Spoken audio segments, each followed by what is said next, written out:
Amis de la communauté d'études quotidiennes de la Bible, bonjour, bonsoir. Nous sommes très contents de vous accueillir, très contents de vous rencontrer dans le cadre de notre étude de la parole de Dieu.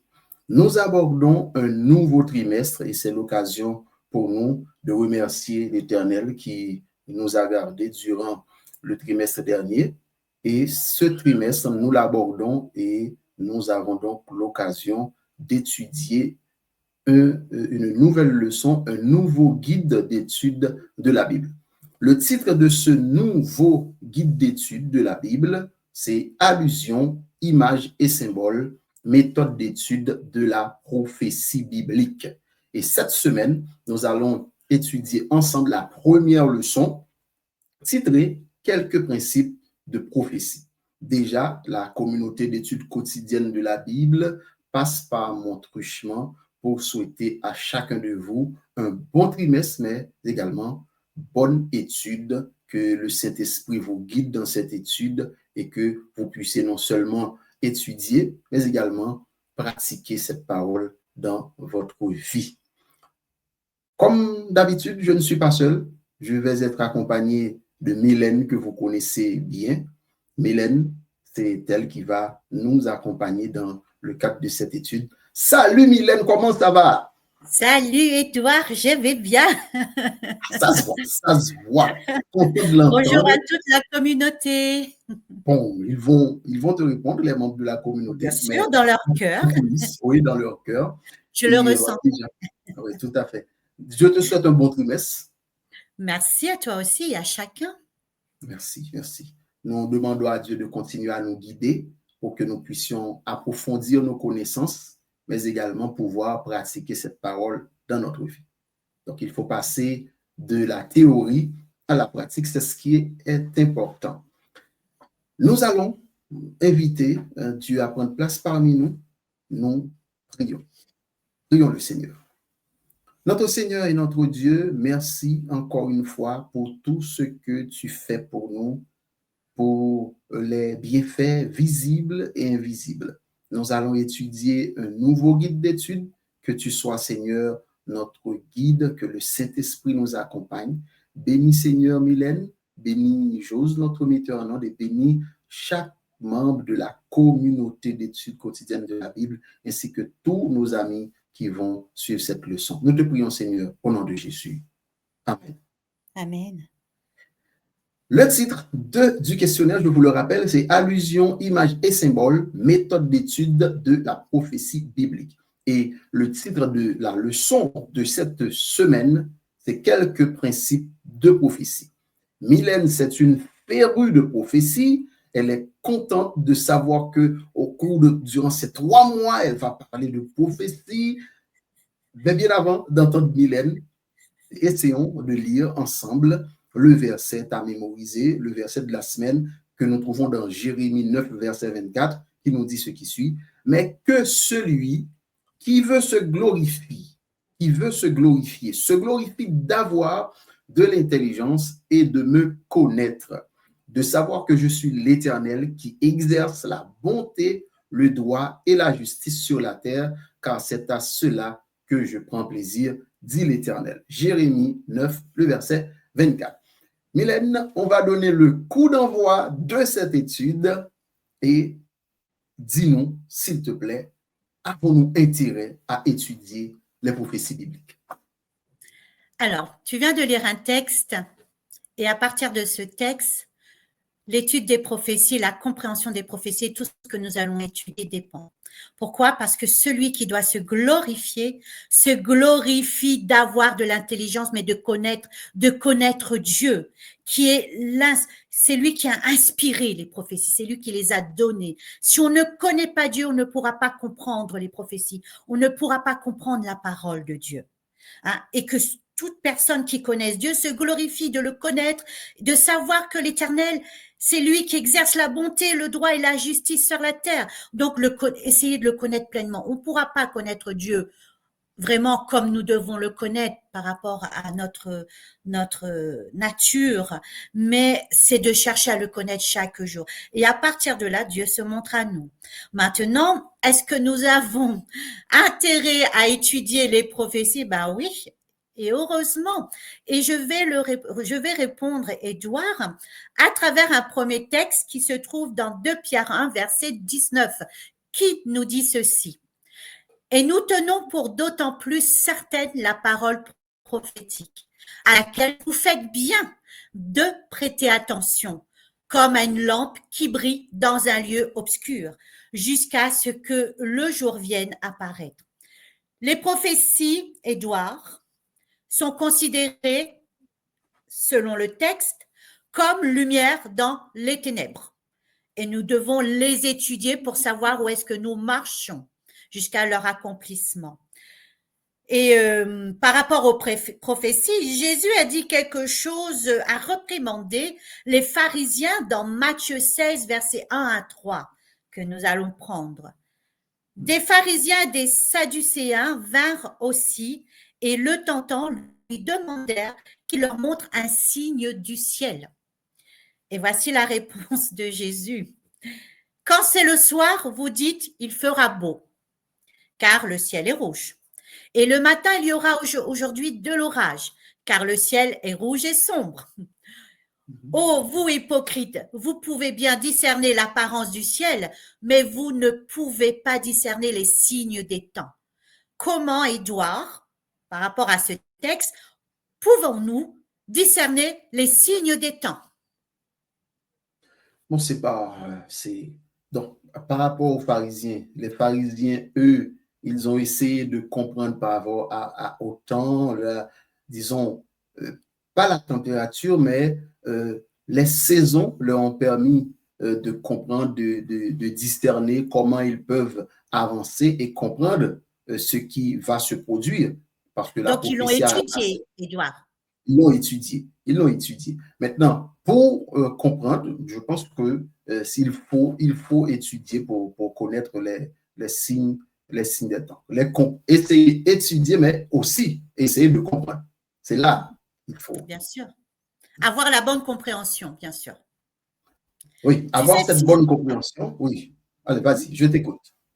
Alors, si Jésus a pris le temps de nous informer sur chaque événement des temps, c'est que pour que nous soyons vigilants. Jésus, quand il s'est levé de la montagne, quand il priait avant qu'il soit prisonnier, il a dit à ses disciples, veillez et priez. Ça a toute son importance. Veillez, c'est vraiment rester en prière et surtout étudier pour connaître ce qui va se passer. Et aussi pour que nous puissions nous préparer. Avec Dieu, nous ne marchons pas à l'aveugle.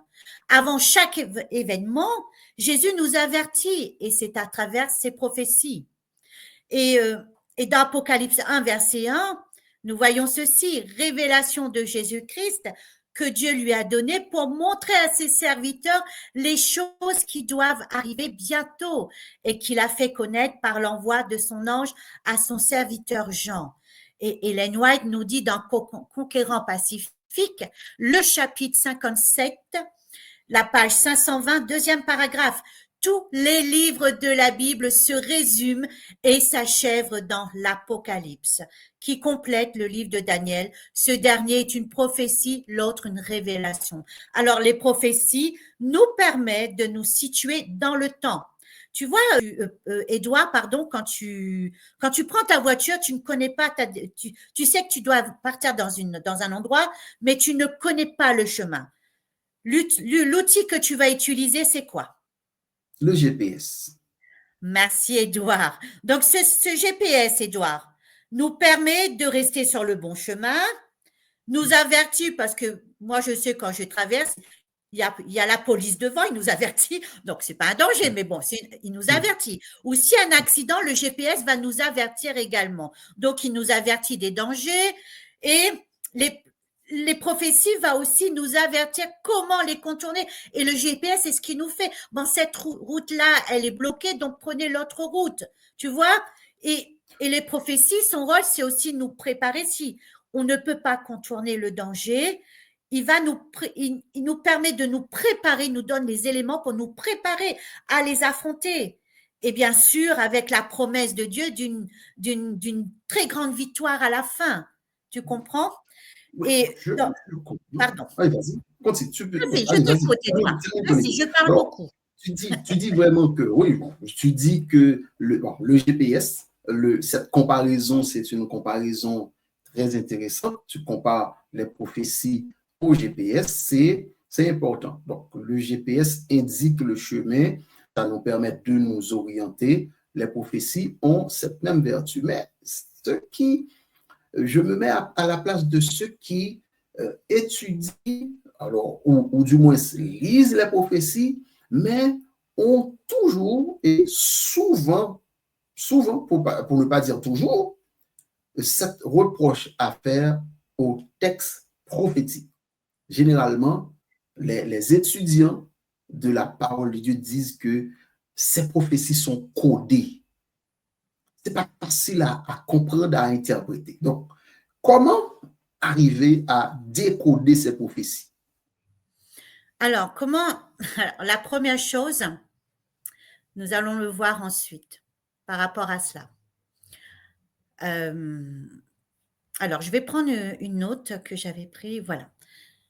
Tu sais, dans Osée 12, verset 11, il est écrit ceci. J'ai parlé aux prophètes, j'ai multiplié les visions, et par les prophètes, j'ai proposé des paraboles. Dieu utilise des images, des paraboles, des symboles pour transmettre ses messages prophétiques. Jusqu'à maintenant, donc, il faudra pouvoir comprendre ces symboles.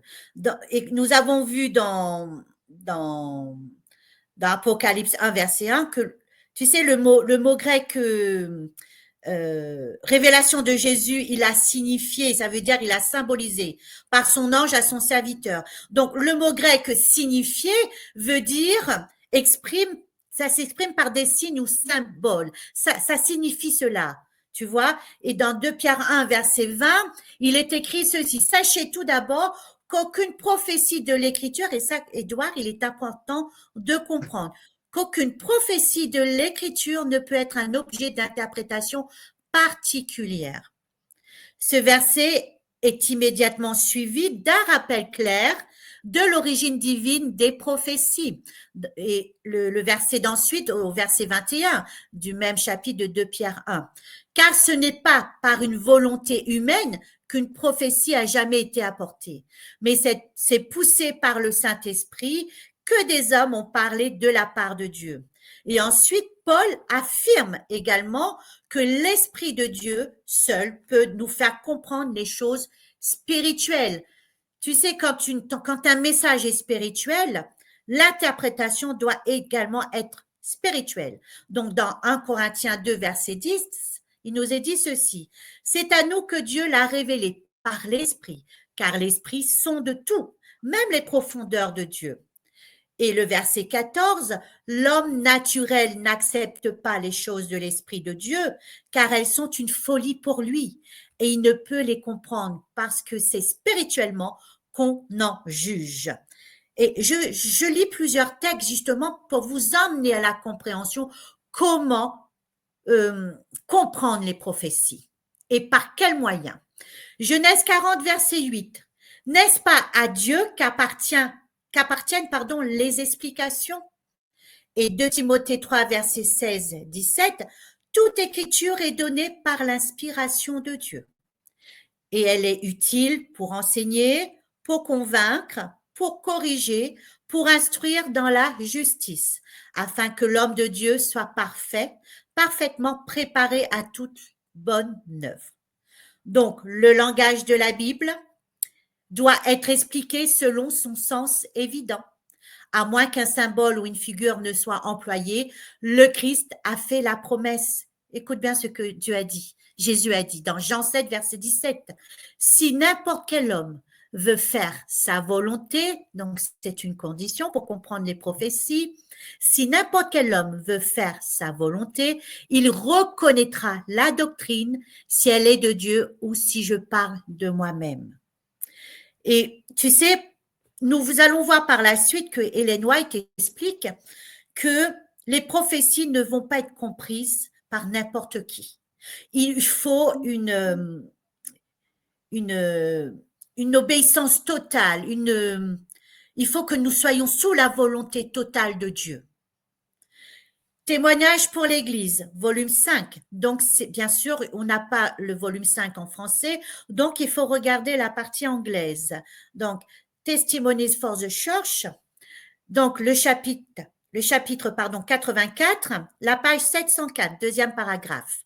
Il arrive parfois que des hommes doués, écoutez bien ceci, il arrive parfois que des hommes doués d'intelligence, améliorés par l'étude et la culture, ne comprennent pas certains passages de l'Écriture, tandis que d'autres, qui ne sont pas instruits, dont l'intelligence semble faible et dont l'esprit est indiscipliné, selon le regard humain, bien sûr, Édouard, en saisissant le sens, trouvant force et réconfort dans ce que les premiers déclarent mystérieux ou passent comme sans importance. Pourquoi?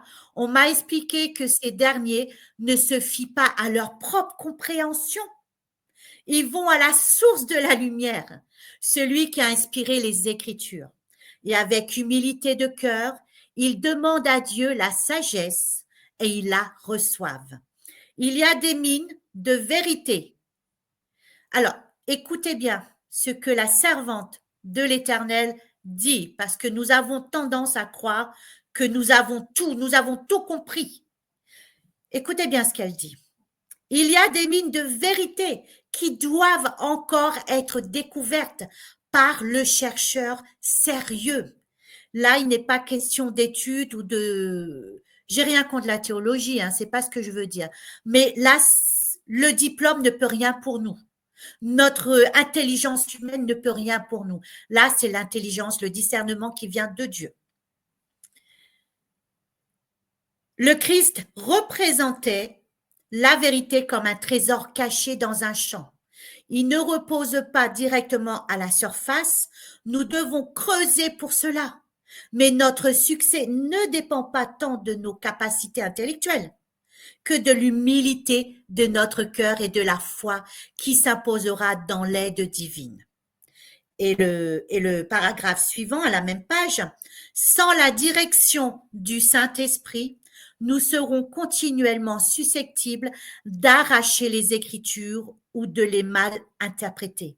Il y a beaucoup de lectures de la Bible qui est sans profit et, dans de nombreux cas, c'est une blessure positive.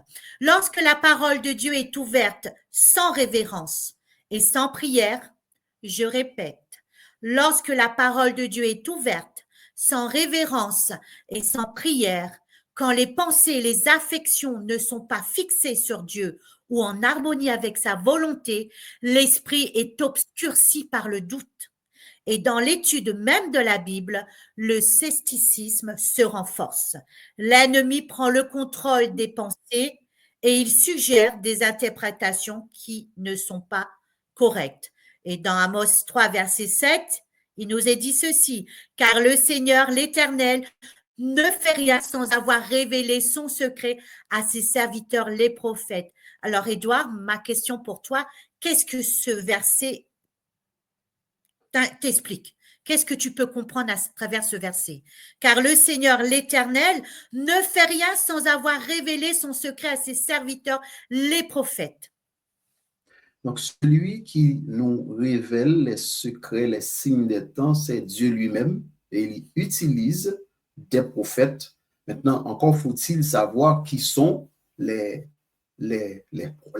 prophètes. Parce que actuellement, je ne sais pas si tu es au courant, il y a une inflation de prophètes dans le monde. Il y a beaucoup trop, je trouve. Ah oui, il y a une inflation de prophètes dans le monde. Maintenant, comment distinguer les vrais des faux? Et merci pour ces textes que tu nous as lus. Je comprends que si nous voulons vraiment interpréter les prophéties, nous devons retourner à la source. C'est ce que j'ai noté. Amen. à la source, Amen. c'est-à-dire ne pas compter uniquement sur notre culture, tu l'as dit tout à l'heure, nos diplômes, nos diplômes. Les diplômes sont importants, certes, mais quand on s'approche des textes sacrés, il faut, comme tu l'as bien souligné, le faire avec révérence et prière pour comprendre ce que le message divin veut Et humilité. voilà, beaucoup d'humilité. Donc, c'est important. Donc, est-ce que je peux comprendre que le premier principe d'interprétation des prophéties, c'est se référer à l'Esprit de Dieu. Si on veut comprendre une prophétie, est-ce que c'est la première démarche qu'il faut entreprendre? Oui, et tu sais, par rapport à ce verset que tu as très bien compris, bien sûr, tu sais, les révélations divines passent par un canal choisi. Et c'est pas nous qui choisissons. C'est Dieu lui-même qui a choisi le canal. Et ce canal, ce sont des prophètes. Si Dieu veut révéler ou interpréter un secret, y compris les prophéties, bien sûr, il le confie à qui? Jusqu'à présent, à qui Dieu a confié ses secrets? À ses prophètes. L'esprit qui a inspiré les prophéties, comme nous l'avons vu, doit aussi les interpréter. C'est pourquoi toute vérité révélée dans les Écritures ne peut être comprise qu'à travers le canal que Dieu a choisi. Et nous avons un gros souci, c'est que nous rejetons certains prophètes que Dieu a choisis. Qu'est-ce que tu peux dire de cela? Par exemple, aujourd'hui, je sais que dans nous, en tant qu'adventistes du 7e jour, nous abordons l'étude des prophéties bibliques avec un outil, c'est l'esprit. Il y a l'esprit de prophétie qui représente non seulement un canon de texte, mais aussi le Saint-Esprit qui inspire celui ou celle qu'il a choisi. Nous, en tant qu'adventistes, nous croyons que nous avons une prophétesse qui a été une dame, qui a été inspirée de Dieu et qui a prophétisé, qui a écrit un ensemble d'ouvrages qui nous permettent de comprendre mieux les prophéties bibliques. Et elle a dit que les textes qu'elle a écrits, ce sont de petites lumières c'est une petite lumière qui conduit à la grande lumière, c'est-à-dire la Bible. Donc, si nous voulons mieux comprendre, mieux discerner les prophéties bibliques, il faut puiser dans ces textes. Alors, est-ce que tu me permets de rajouter certaines choses par rapport à ce que tu as dit? Bien sûr que oui. Après, Tu tu es peux là très pour bien ne ajouter. pas être d'accord avec moi. Oui, je suis d'accord. Une Le chose public très aussi importante, sera une chose très importante que tu as dit, c'est Ellen White, oui, elle a dit que ce qu'elle a dit, ses écrits, c'est une petite lumière. Maintenant, que représente la Bible? La Bible, c'est une bibliothèque de plein de petites lumières. C'est pour ça qu'elle fait toutes ces petites lumières à travers tous ces prophètes qui ont été inspirés par Dieu, le véritable Dieu, et aucun de nous ne pouvons mettre nous ne pouvons mettre en doute. En doute, merci. Nous ne pouvons mettre en doute tous ces prophètes parce que c'est Dieu qui les a inspirés. Et le même esprit qui a inspiré ces prophètes, c'est le même qui a inspiré Ellen White. Donc, toutes ces petites lumières qui forment la Bible, hein, Ellen White, elle va le compléter. C'est cette petite lumière qui va compléter. En tout cas, moi, c'est ma conviction. Parce qu'à travers les écrits d'Ellen White, qui est prophète, alors, Édouard, est-ce que tu es prophète? Pas encore. Alors, moi non plus. Et c'est pour ça que quand il y a une prophétie, et même nous avons vu à travers l'histoire de la Bible, À chaque fois il y avait un rêve ou un songe ou qu'il fallait les interpréter, Dieu faisait appel à ses serviteurs, les prophètes. Oui, oui. Donc actuellement, pour interpréter les prophéties, il faut faire appel à des prophètes.